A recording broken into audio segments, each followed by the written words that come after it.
राम जी की दर्द भरी कहानी। वनवास का अंतिम दृश्य। अयोध्या में राम राज्य की स्थापना हो चुकी थी। रावण का अंत हो गया था। सीता जी अग्नि परीक्षा देकर फिर से श्री राम के पास लौट आई थी। लेकिन कुछ समय बाद श्री राम को प्रजा के बीच ये सुनने को मिला कि लोग सीता माता की पवित्रता पर संदेह कर रहे हैं।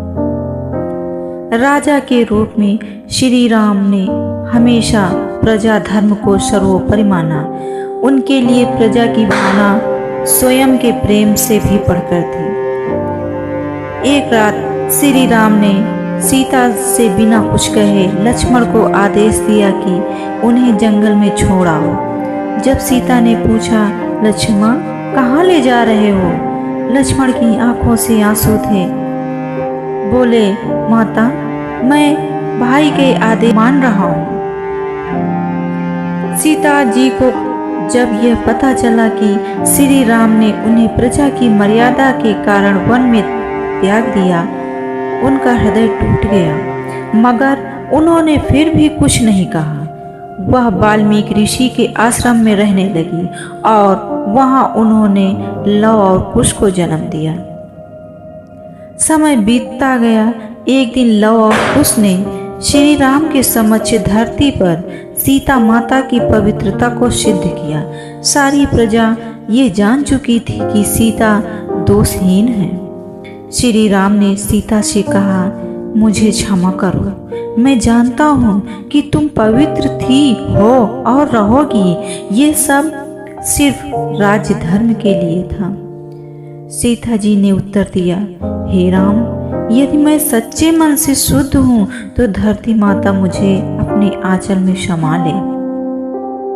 और उसी क्षण धरती माता प्रकट हुई और सीता माता को अपने गर्भ में ले गई। श्री राम केवल देखते रह गए। उनकी आंखों से आंसू बह निकले, लेकिन वे कुछ कर ना सके।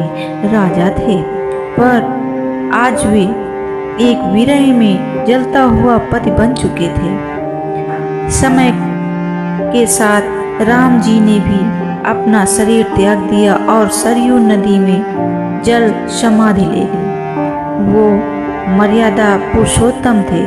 उन्होंने जीवन भर कर्तव्य त्याग और धर्म का पालन किया, लेकिन बदले में अपनों का ही साथ खो दिया। प्रेम में त्याग होता है और त्याग में ही सच्चा प्रेम होता है। राम ने प्रेम किया पर धर्म को सर्वोपरि रखा। यही उनकी महानता है और यही उनकी पीड़ा है। दोस्तों, अगर आपको ये राम जी की कहानी अच्छी लगी हो तो प्लीज़ मेरे चैनल को सब्सक्राइब कीजिए, लाइक कीजिए, शेयर कीजिए और कमेंट करके ज़रूर बताइए। धन्यवाद।